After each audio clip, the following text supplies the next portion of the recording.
أعوذ بالله من الشيطان الرجيم. بسم الله الرحمن الرحيم.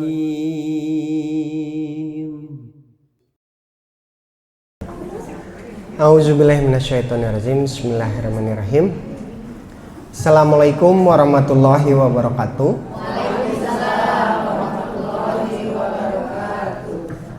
Innal hamdalillah nahmaduhu wa nasta'inuhu wa nastaghfiruhu wa na'udzubillahi min syururi anfusina wa min sayyiati a'malina may yahdihillahu fala mudhillalah wa may yudhlilhu fala hadiyalah. Asyhadu an la ilaha illallah wahdahu la syarikalah wa asyhadu anna Muhammadan abduhu wa rasuluh.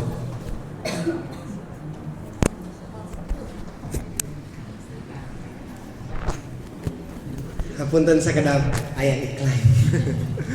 Gimana gitu? Oh, udah oke sih. Udah mana? Oke. Ya.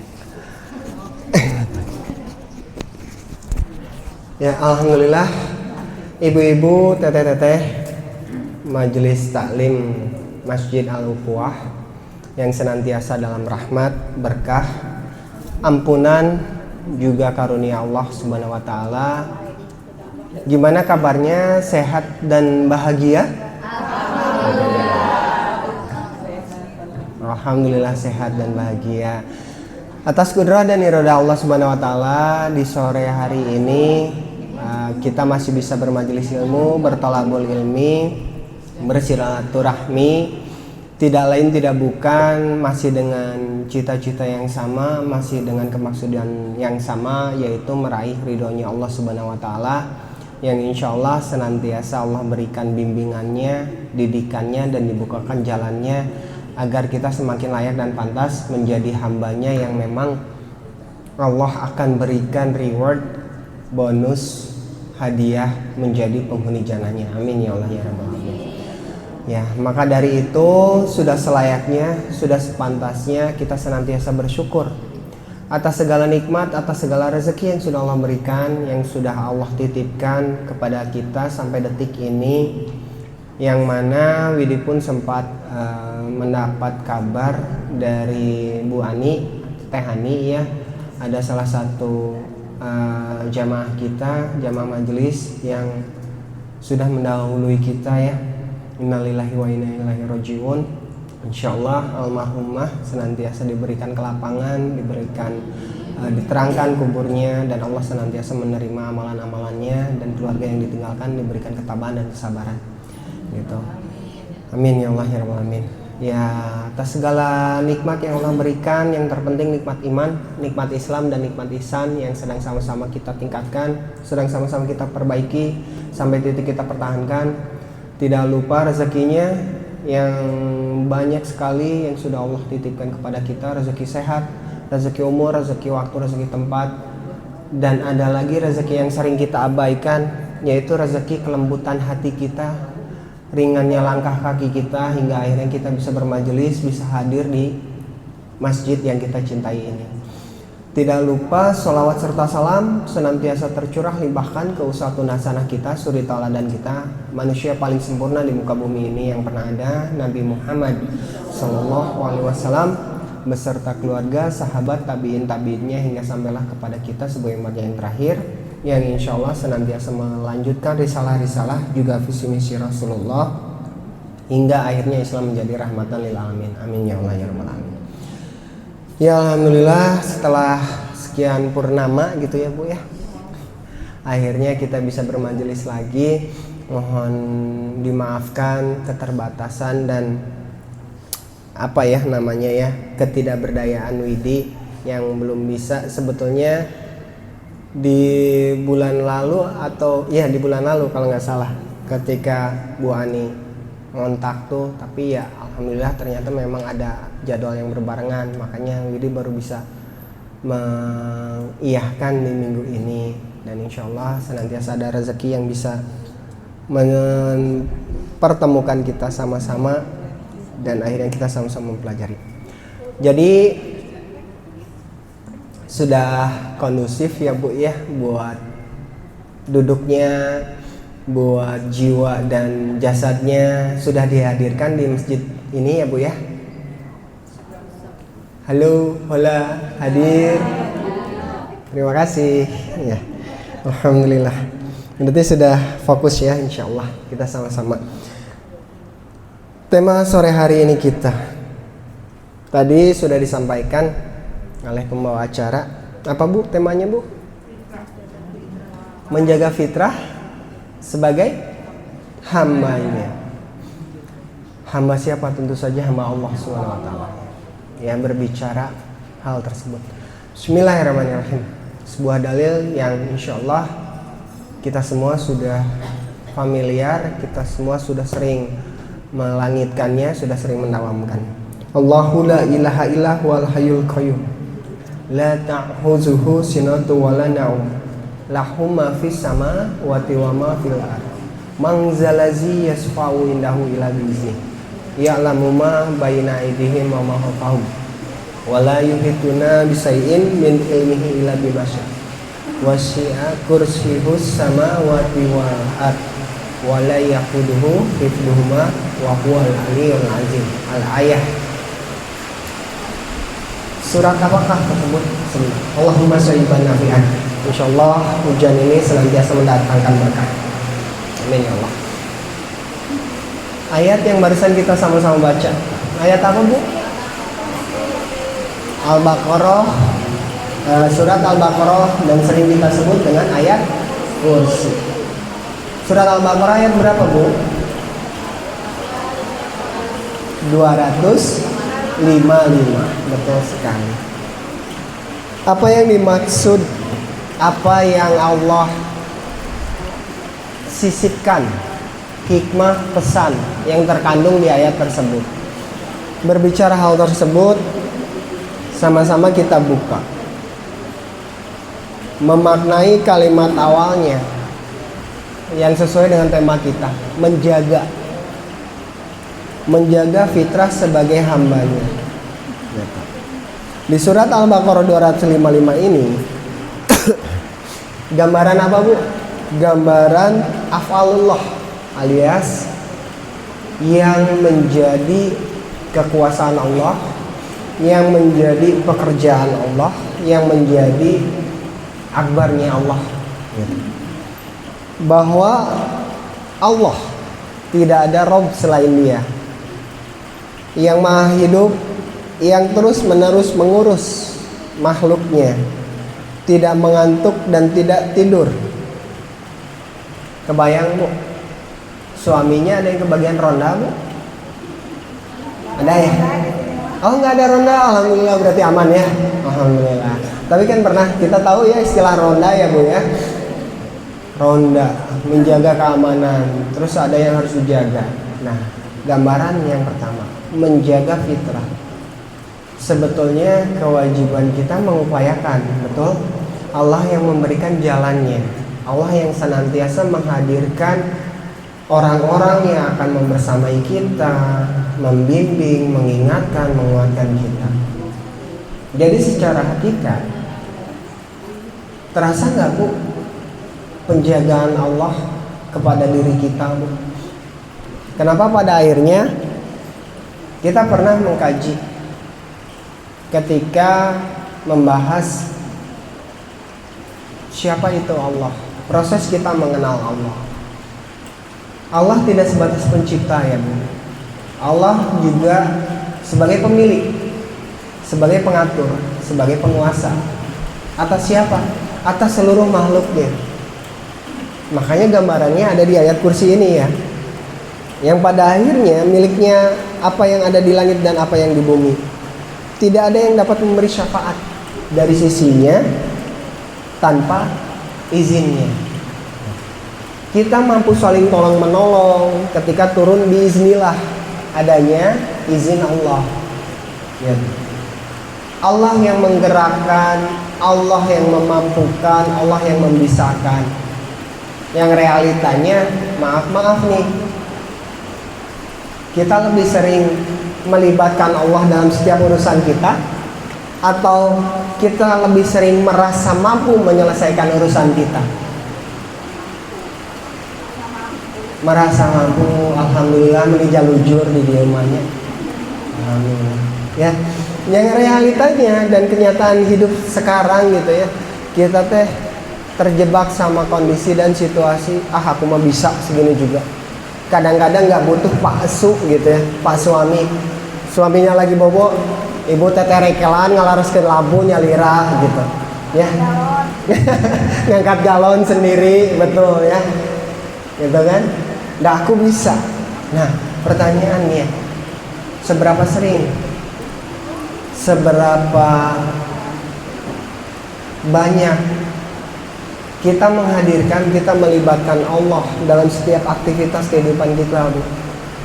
Makanya wajar nggak, Bu, kalau kita merasa tidak dijaga, karena kita sendiri tidak menghadirkan yang maha menjaga ya. Sedangkan ada salah satu riwayat yang menyebutkan bahwa Rasulullah pernah mencontohkan antara satu sholat fardu ke sholat fardu lainnya. Di antara doa-doa yang sering kita langitkan, sering kita panjatkan, ayat kursi ini harus kita baca gitu. Ada keterangan ya yang dicontohkan oleh Rasulullah. Bahkan tidak selepas sholat saja ya, tapi ketika kita mau tidur pun baca ayat kursi, baca ayat kursi gitu ya gitu. Nah, maka dari itu tidak sebatas bahasa kita dulu, tidak sebatas ngaderes, Bu, dibaca aja tapi tanpa dapat maknanya, tanpa dapat hikmahnya gitu. Ngapain ya tidur harus baca ayat kursi? Atau jangan-jangan pas kita tidur tiba-tiba datang gitu genderuwo, tiba-tiba datang itu tuyul, kan nggak gitu, Bu. Bukan itunya kan, Bu. Jadi jangan sampai kita salah persepsi atau salah kaprah. Ayat kursi itu untuk menangkal sesuatu yang menyeramkan gitu. Ayat kursi itu untuk menangkal makhluk-makhluk gaib, syaitan gitu ya. Padahal ketika bercermin, syaitannya ada di sini gitu ya. Nyatanya yang menjadi bentuk yang ada di diri kita apa syaitannya, Bu? Kalau bukan hawa nafsu, keinginan-keinginan yang kadang mengarahkan kita untuk menjalankan larangan, bukan menjalankan perintah gitu. Itu sebabnya harus terpetik hikmah, harus terpetik pesan. Kemaksudan Allah itu apa? Dari setiap ayat yang kita baca, dari setiap surat Al-Quran, ayat-ayat Al-Quran maupun hadis yang kita baca. Karena realitanya gitu, kita teh sering abai. Tadi salah satunya, kita sering lalai. Salah satunya lembutnya hati kita. Kita sering mendoakan, ya Allah, punten-punten maaf, anak hiperaktif, anak pintar sekali, anak cerdas sekali. Karena emosi yang keluar, aduh dede, aduh kakak nih bau. Sedangkan suatu ucapan adalah doa. Dede kakak meni soleh, tesawi asbari molotot oke. Tapi ucapannya baik, Bu, meni soleh molotot, Bu, tesawi. Tapi anak tahu gitu. Dan hanya saja berarti kita pun sudah mampu menjaga atau mengendalikan hati yang akhirnya menjadi sebuah emosi. Bukan kita yang terkendalikan oleh emosi, Bu. Kita yang mampu menjaga diri kita, mengendalikan emosi kita gitu ya.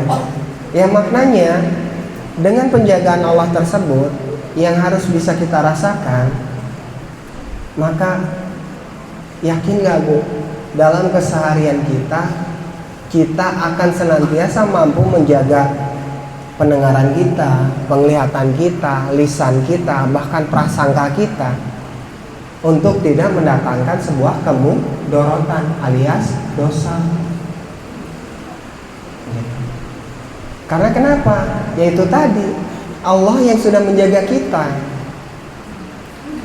tapi kitanya tidak merasa dijaga, akhirnya kecuali ada sesuatu yang memang tidak terasa ya, Bu ya. Tapi kalau berbicara kesalahan, itulah kita manusia, Bu, tempatnya salah. Dan akumulasi dari kesalahan-kesalahan akan menjadi dosa. Gitu. Itu sebabnya kenapa tema sore hari ini kita menjaga fitrah. Nah, sedangkan berbicara penjagaan, tadi gambarannya melalui surat Al-Baqarah ayat 255 atau yang lebih sering kita kenal sebagai ayat kursi. Maka Allah masih di surat Al-Baqarah, di ayat kursi tersebut, Dia mengetahui apa yang ada di hadapan mereka dan apa yang di belakang mereka, dan mereka tidak mengetahui sesuatu apapun tentang ilmunya. Nah, prinsipnya berarti memang kita butuh nggak Bu dibimbing sama Allah, Bu? Kita butuh nggak Bu dididik sama Allah, Bu? Butuh ya, Bu. Nah, jangan sampai kita terkendalikan oleh keinginan hingga akhirnya kita tidak mampu mengendalikan keinginan kita. Pengennya mah berangkat ke masjid, tapi hujan deras. Kenapa nggak datang lebih awal? Gitu contohnya ya. Terus sudah tahu hujan, Bu punya payung? Punya. Bu bawa kaos kaki 2, gitu misalkan. Bu mau pakai jas hujan, mau pakai payung, riweuh terus kumaha tuh? Jajah patuh ku suami nganggo mobil.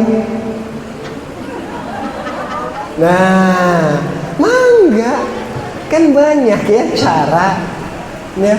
Walaupun bumi abi mah eta payunan muhun kan alim kahujanan tadi. Gitu pilihna. Ya, Allah teh sudah memberitahukan, sudah memberikan jalannya, mangga. Hanya saja kadang itu tadi ya, kebutuhan kita kalah oleh keinginan kita. Atau dalam hujan gini mah enaknya mah pagujuk sareng simut ngarengkol. Gitu sanes kedah nama. Kan pada akhirnya alhamdulillah Allah melembutkan hati kita. Allah meringankan langkah kaki kita, akhirnya kita mampu hadir di sini. Berarti ada kemaksudan apa ya? Ada pesan apa ya yang Allah ingin sampaikan kepada kita? Di tengah cuaca seperti ini, di tengah dinginnya cuaca hari ini gitu ya. Alhamdulillah hari ini nggak dari zuhur, Bu. 2 hari kemarin begitu beres zuhur langsung azan. Sampai malam. Tapi ya inilah hujan makhluk Allah, bukan, Bu? Makhluk Allah juga. Dan mereka akan menjadi saksi kita nggak, Bu? Ketika kita melangkahkan kaki kita dari rumah menuju masjid, menuju majelis, mereka akan mempersaksikan. Betul ya Allah, Ibu hari ini hadir ya Allah ke Masjid Al-Quwa. Mereka akan menjadi saksi dan yakin, yang pada akhirnya melainkan apa yang Allah kehendaki. Gambarannya, kursinya meliputi langit dan bumi, dan Dia tidak merasa berat memelihara keduanya. Dia maha tinggi, maha besar. Allah tidak pernah merasa berat, Allah tidak merasa lelah, apalagi capek. Tapi kita yang dijaganya merasa capek. Capek dijagain Allah, ngerasa gak bebas, ngerasa terbelenggu, gitu ya. Padahal sebetulnya adanya perintah untuk menjaga atau untuk membatasi sih, Bu. Menjaga ya. Adanya larangan untuk menjaga atau untuk membatasi. Menjaga, gitu. Agar kita ingat, gitu. Agar kita tahu bahwa Allah itu memang hadir. Makanya ada ungkapannya bahwa Allah itu lebih dekat daripada urat nadi. Hanya saja kita suka tidak merasa, gitu. Ya, tidak menghadirkan, tidak melibatkan Allah. Lalu yang dimaksud dengan fitrah apa ya, Bu ya, yang sudah bisa kita pahami ketika berbicara tentang fitrah, Bu? Fitrah itu apa, Bu? Fitrah suci, kembali unyu-unyu, kembali lucu, gitu ya. Yang pada akhirnya Di Idul Fitri kita laksana bayi yang baru lahir. Berarti masih imut-imut ya Bu ya? Nggak jadi amit-amit kan? Nggak ya, masih imut-imut. Berbicara fitrah, kita pernah bahas juga. Akar kata fitrah di sini berasal dari kata fatoro dan fatron. Ya, akar kata dari bahasa Arabnya itu fatoro dan fatron, fitrah. Memiliki arti sebenarnya apa Bu fitrah tuh Bu? Artinya itu membelah, merobek, tumbuh dan terbuka. Itu arti dari fatron dan fatoro. Akar kata dari fitrah. Dan berbicara makna, fitrah itu adalah sifat. Bocor? Mangga digeser deh, bilihna. Bocor? Bocor ya? Mangga digeser dulu, dikondisikan dulu tempatnya, bilih. Gitu. Ya. Oke, dikondisikan dulu, bilihna. Oke. Siap. Sudah aman, Bu? Ya.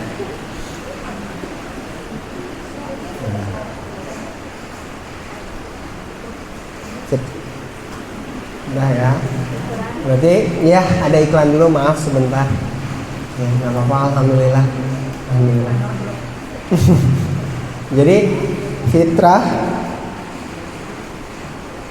yang berarti sifat atau pembawaan sejak lahir. Nah, berbicara bawaan sejak lahir atau bahasa simpelna cacanakan ti orok gitu ya Bu ya, yang sudah Allah berikan. Hal tersebut menurut pemahaman kita yang namanya kefitrahan akan mengalami perubahan nggak sih Bu? Bawaan sejak lahir akan mengalami perubahan tidak? Akan mengalami perubahan. Perubahannya, nah yang harus kita luruskan saat ini, kefitrahan ini terkait dengan jasad atau dengan jiwa? Jiwa. Akankah terjadi perubahan di dalam jiwa kita? Jiwa? Tidak atau berubah? Berubah atau tidak Bu? Berubah jadi apa Bu? Sailor Moon Bu? Oke, gambarannya gini. Ada perubahan ketika berbicara Allah memberikan sebuah bawaan sejak lahir yang sudah Allah titipkan kepada kita, berarti sesuatu yang baik, sesuatu yang buruk. Baik. Pun ada perubahan akan menjadi lebih baik lagi. Tidak mungkin sesuatu yang baik berubah menjadi buruk. Oke, biar nggak bingung, kita buka dalilnya di surat Ar-Rum surat 30 ayat 30. Bismillahirrahmanirrahim. Nanti tolong dibantu terjemahannya. Fa'akim wajhaka lidini hanifah fitratallahi allati fataran nasya 'alaiha la tabdila li khalqillah zalikad dinul qayyimu walakinna aksaron nasi la ya'lamun. Mangga, silakan.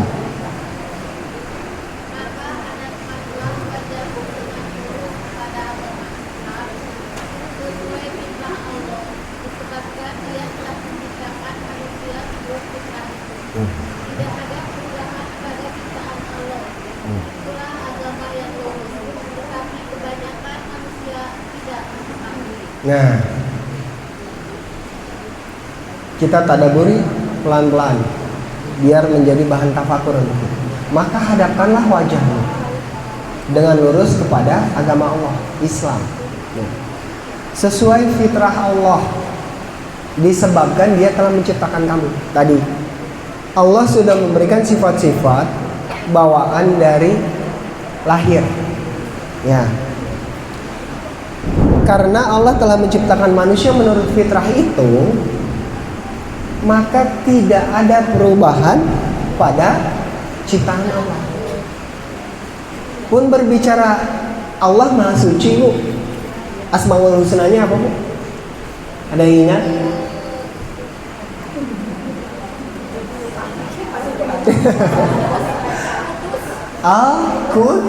Al-Qudus, Maha Suci. Ya. Nah, gilina ya. Setiap kita bermajelis Asmaul Husna, Bu, hartosna loading dulu, buffering dulu, Bu. Nggak apa-apa proses itu, Bu. Ya, jangan sampai gitu.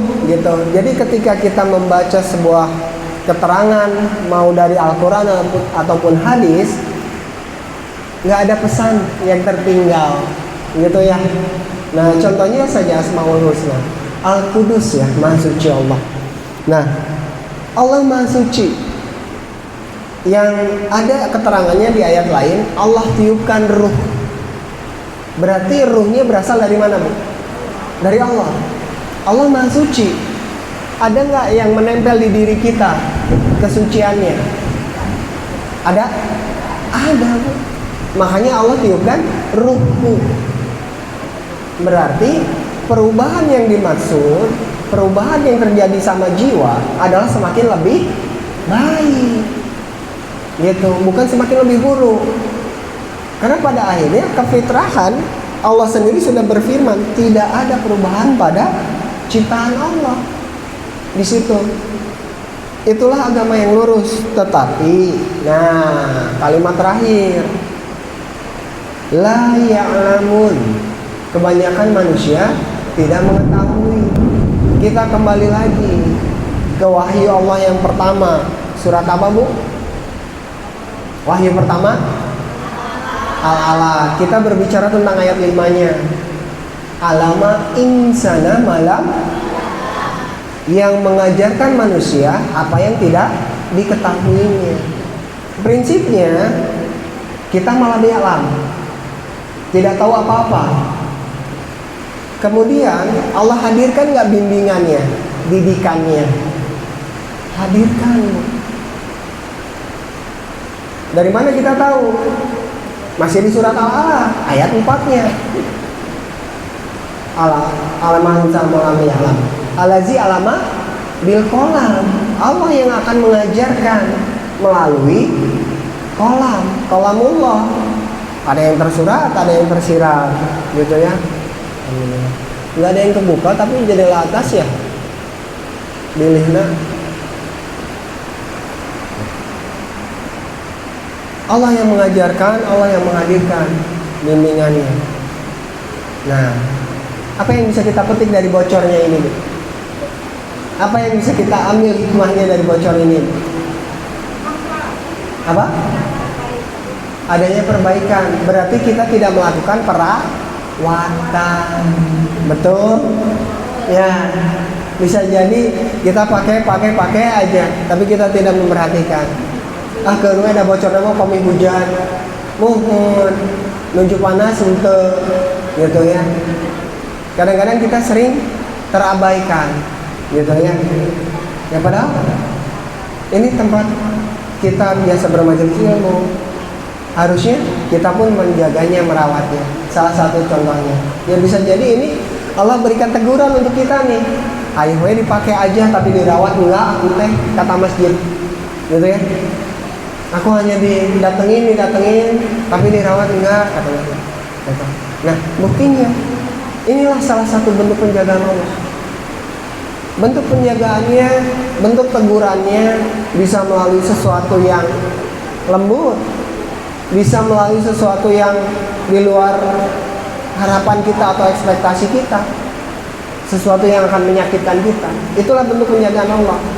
Dan maka dari itu fitrah yang senantiasa Allah titipkan kepada kita, perubahan yang terdapat di jiwa itu akan mengantarkan kita menjadi hambanya yang lebih baik,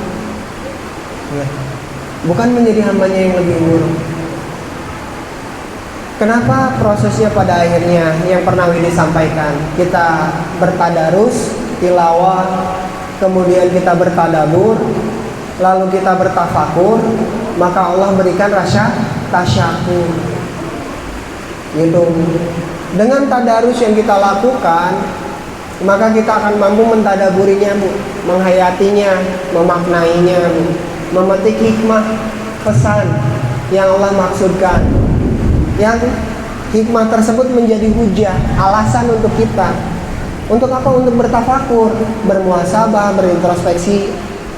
Agar apa? Kefitrahan kita tuh senantiasa terjaga. Dan kefitrahan kita senantiasa meningkat, semakin mendekat kepada Allah sebagai hambanya tentu saja. Karena kita sudah merasakan penjagaan Allahnya.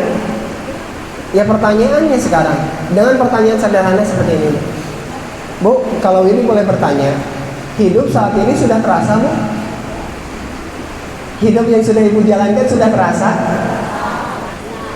Terasa atau rarasaan? Apanya yang terasa, Bu? Susahnya, liarnya, rudapnya. Allahu Akbar. Berarti nikmatnya hidup sudah terasa belum, Bu? Alhamdulillah. Kan gitu ya. Kalau berbicara susahnya, ruwetnya, rumitnya, itulah yang disebut dengan rintangan kehidupan, kendala kehidupan, Bu. Nikmatnya hidup ya dengan kita mampu melewati rintangan tersebut. Betul? Kita yang bisa, kita yang mampu, atau kita yang dimampukan dan dibisahkan oleh Allah, Bu? Dimampukan, dibisahkan, Bu. Jadi jangan sampai kita masih terjebak oleh dua kalimat, terasa dan merasa. Hidup itu harus memang sudah terasa, Bu. Jangan sebatas merasa hidup tapi bingung tujuan dari akhir kehidupan kemana, sedang memperjalankan apa yang harus dipersiapkan dalam kehidupan, ya. Atau bahasa kerennya mah raraosan sareng karaos, Bu. Hirup teh kedah karaos, nya karaos liarna, nya karaos nikmatna, gitu. Jadi kita akan mendapatkan esensi dari nikmatnya hidup. Hidup seperti nano-nano rasanya, ada manisnya, ada pahitnya, ada asamnya, ada asinnya, ada asam juga ya. Tapi ketika kita sudah mampu menikmati kehidupan ini, kita tahu siapa yang mengatur kehidupan kita? Allah. Apa kewajiban kita kalau bukan jalankan kehidupan sesuai kefitrahan, fitrahnya manusia. Jadi kita simpulkan, berbicara fitrahnya manusia, berbicara fitrahnya hamba Allah, apa ya, Bu, kira-kira kalau bukan bergerak? Betul nggak, Bu? Bergerak itu berbicara tadi terkait dengan jiwa, adanya perubahan. Jiwa kita berubah menjadi lebih baik kah? Atau masih di situ saja? Jangan bilang lebih buruk ya, Bu. Karena kesucian, fitrah yang Allah berikan sudah sangat baik, ya. Tidak ada kefitrahan yang menjadi lebih buruk, nggak ada. Yang ada stay, anger keneh, tetap di situ saja, stagnan, ya. Yang namanya kefitrahan, karena Allah sudah memberikan kefitrahan sesuai dengan kadar kita masing-masing. Dan hal tersebut menjadi sebuah kebaikan, kemaslahatan untuk diri kita.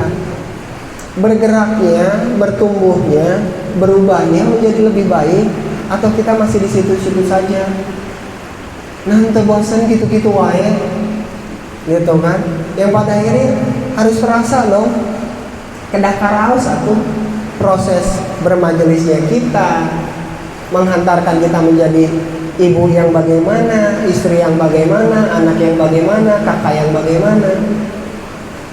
Yang pada akhirnya kita bisa merasakan, kita bisa mengukur, oh, selama kita bermajelis kita lebih baik, masih sama saja, atau bagaimana?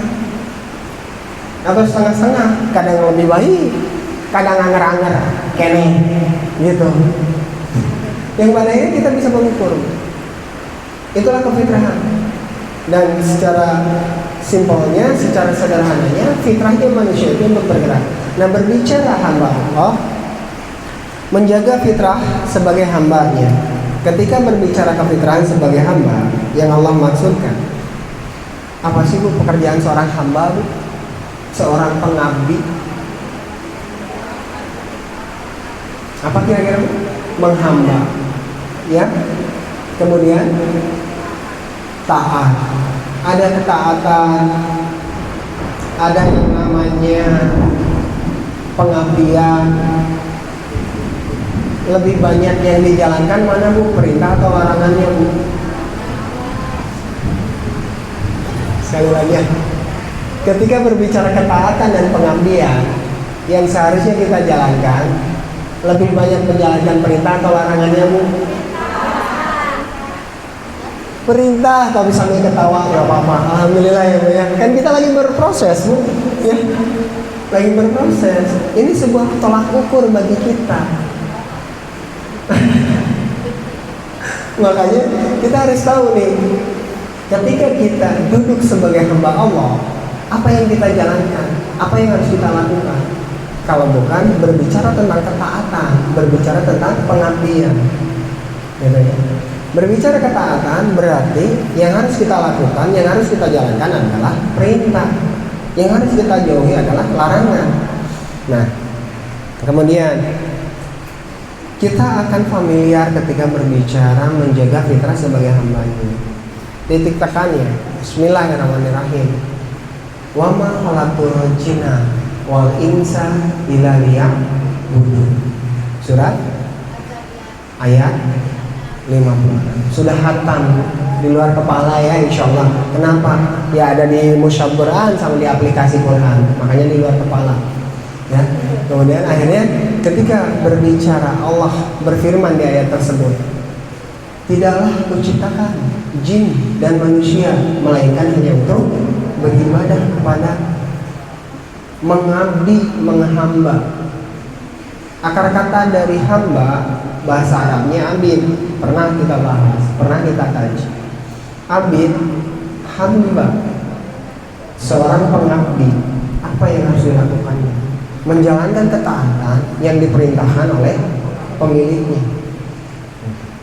Yang kemudian korelasi ayatnya, kenapa ya di wahyu pertama Allah memberitahukan di surat Al-Alaq itu ayat 4 bahwa Allah akan mengajarkan, Allah pun memberitahukan manusia itu semuanya malam ya'lam, tidak tahu apa-apa.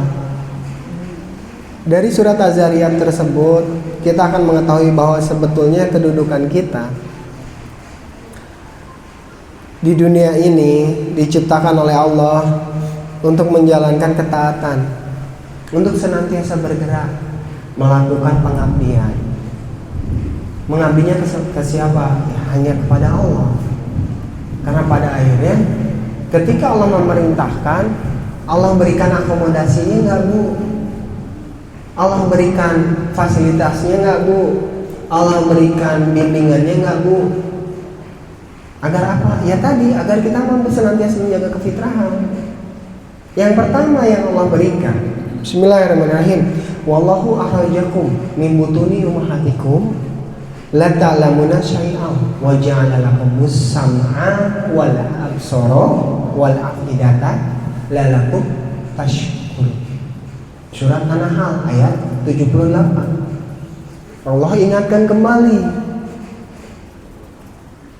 selain tadi di surat Rum ayat 30, selain tadi di surat Al-Alaq ayat 4 dan 5, Allah terus mengingatkan, kalian tidak tahu apa-apa, tapi tenang, kalian akan aku ajarkan, kalian akan aku didik, kalian akan aku bimbing. Yang pertama Allah ingatkan di surat An-Nahl ayat 78 ini, bahwa Allah yang mengeluarkan kita semua dari perut ibu kita dalam keadaan tidak mengetahui sesuatu apapun, dan Allah memberikan potensi atau modal untuk belajar, untuk mengabdi, untuk taat. Apa? Sam'a, basar, fuad, pendengaran, penglihatan, dan hati nurani. Agar kamu bersyukur, bersyukur saya sudah diciptakan, bersyukur saya sudah dihidupkan. Karena apa? Saya akan lebih bersyukur karena Allah yang akan menghadirkan didikannya, bimbingannya, tempaannya, yang pada akhirnya menghantarkan saya menjadi hambanya yang lebih baik. Setidaknya hambanya yang mampu menjaga kefitrahannya, kesuciannya, untuk menjalankan pengabdian dan ketaatan. Dan dari situ Allah menegaskan, kita kembali ke surat Al-Baqarah ayat 21. Bismillahirrahmanirrahim. Ya ayuhan nasu ubudu rabbakumul ladzi khalaqakum walazina min qablikum la'allakum tattaqun. Mana terjemahannya? Ternyata proses sebelum kita menyadari didudukan sebagai abid, hamba, setiap manusia Allah perintahkan yang tercantum di surat Al-Baqarah ayat 21 ini. Mangga, sudah ketemu? Mangga, terjemahannya. Wahai manusia, sembahlah Tuhanmu yang telah menciptakan kamu dan orang-orang yang sebelum kamu adalah kamu. Tuh. Berarti kita sudah semakin jelas nih, Bu, dengan tema yang kita kaji sore hari ini, menjaga fitrah sebagai hamba. Sebelum kita didudukan sebagai hamba Allah, sebelum kita mendapatkan keilmuannya, bagaimana menjalankan ketaatan, bagaimana menjalankan pengabdian, Allah sudah memerintahkan kepada setiap manusia, ya ayuhan nas su'budu, sembahlah Tuhanmu yang telah menciptakan kamu. Berkaitan kembali lagi ke wahyu pertama. Bismillahirrahmanirrahim. Iqra bismi rabbikal ladzi khalaq. Baca, kaji, telaah apa yang sedang kamu perjalankan, apa yang sedang kamu kerjakan atas nama Rabbmu yang Maha Menciptakan. Maka pada akhirnya kita semua tahu bahwa yang membersamai kita di sini selain manusia, tumbuhan, hewan, benda-benda yang lain yang sering kita sebut benda mati, mereka makhluk juga, Bu. Makhluk. Dan mereka bagian dari fasilitas yang Allah berikan untuk kita, Bu. Betul. Agar senantiasa kita ingat bahwa hadirnya sedotan, hadirnya mic, hadirnya wireless, mereka semua makhluk yang Allah hadirkan untuk apa? Kita senantiasa mampu belajar, kita senantiasa mampu meningkat, menjadi hambanya yang beriman sampai ke titik yang dimaksud di ayat 21 ini, la'allakum tattaqun, menjadi hambanya yang bertakwa. Nah, itulah kemaksudannya, Bu. Ketika Allah berbicara penjagaan, Allah turunkan dengan ayat kursi. Ketika berbicara kefitrahan, Allah ingatkan dari surat Ar-Rum, surat An-Nahl, gitu ya. Agar apa? Ya kita tahu fitrahnya kita sama Allah hendak dibimbing, hendak dididik agar menjadi hambanya yang semakin bertakwa, gitu. Baik, kita mungkin sampai jam 17.15 siap untuk pemaparan, untuk pengkajian. Alhamdulillah sudah tersampaikan. Mangga selanjutnya sesi diskusi, sesi tanya jawab. Masa setelah sekian purnama nggak ada oleh-oleh alias pertanyaan ya, Bu ya? Mangga. Mau terkait dengan tema, mau di luar tema, yang pasti terasa ya perjalanan kehidupan teh gitu. Mangga, silahkan.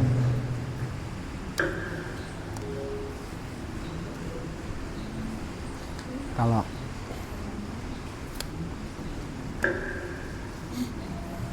ada yang mau ditanyakan, ada yang mau di-sharingkan.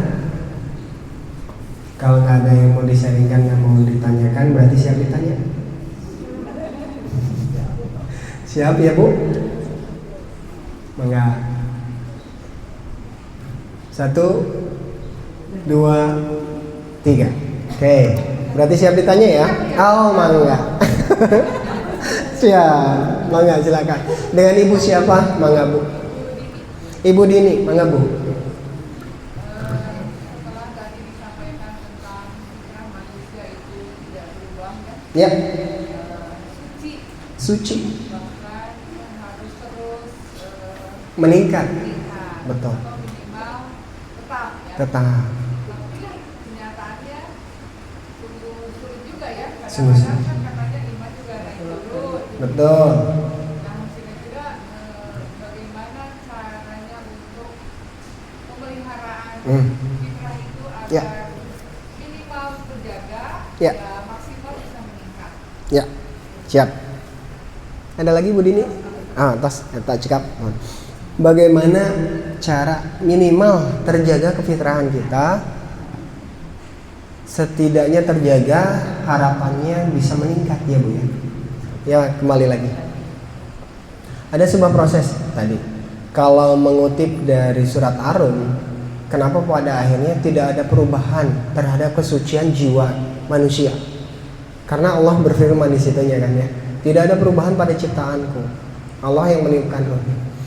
Cara menjaganya berarti ada upaya nggak Bu yang harus kita lakukan? Kira-kira ada sebuah usaha nggak Bu? Karena realitanya, kenapa sih? Punten, mungkin sama-sama sekarang kita luruskan dulu. Keimanan itu sebenarnya up and down, naik turun, atau terpasang dan terlepas. Kira-kira menurut Bu Dini dulu, kira-kira yang namanya keimanan itu naik turun ataukah terpasang dan terlepas? Keimanan kalau kita mau kaitkan dengan kondisi kefitrahan tadi, kesucian itu setidaknya tetap lebih baiknya meningkat, karena jangan sampai menjadi lebih buruk gitu ya. Nah, kira-kira kita tinjau saja, kita kaji dulu, iman itu sebetulnya terpasang dan terlepas ataukah naik turun? Naik turun. Ada argumentasi Bu. Sedangkan Allah sering mengingatkan. Kita angkat salah satu definisi iman menurut Imam Syafi'i, masih ingat? Tasdikul bil qalbi, dibenarkan oleh hati. Ya. Berarti sudah bukan hanya sebatas percaya, tapi ini menjadi sebuah kebenaran. Kemudian ikraru bilisan, kita ucapkan, betul Bu, ini air mineral botol. Iya gitu kan? Iya, sok Ibu badan nyobian, gitu. Ya, contohnya. Kemudian langkah selanjutnya af'al atau amalu bil arkan, dilakukan oleh perbuatan. Sederhananya iman itu kondisi di mana hati kita yakin, langkah kita pasti. Bahasa kerenna, hatena ajeg, lengkahna panceg. Itu yang disebut dengan keimanan.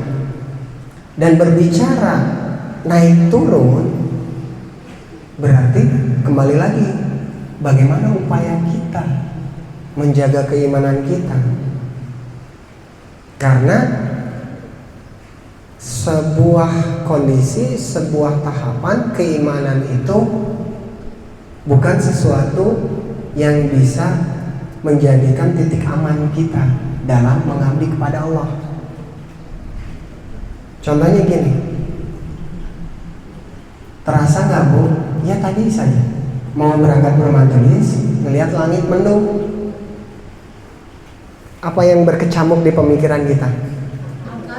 Angkat entong nyana payung teu jajab ku caroge ulah, ya betul ya. Kenapa akhirnya kita bisa simpulkan cara menjaga kefitrahan tadi agar senantiasa meningkat? Hadirkan dulu Allahnya gitu. Sedangkan kita setiap hari ada yang ingat dengan surat Al-Ikhlas ayat 2, Allahu Somad, gitu ya. Apa yang kita gantungkan kepada Allahnya? Ya semuanya, sampai ke titik. Ya kadang kita mendoakan orang lain agar ya Allah, semoga dia istiqomah, semoga dia jadi solehah, tapi kita lupa mendoakan diri kita. Ketika kita mendoakan, ya Allah berikan kelembutan, misalkan untuk suami saya agar lebih sering ngajak jalan-jalan, contoh misalkan ya, kita juga doakan hati kita, ya Allah lembutkan hati saya juga agar apa? Mampu menerima berapapun yang diberikan oleh suami saya. Tuh, kan imbang Bu akhirnya. Suaminya jadi soleh, kitanya jadi soleh. Kan gitu. Ya, jangan lupa itu.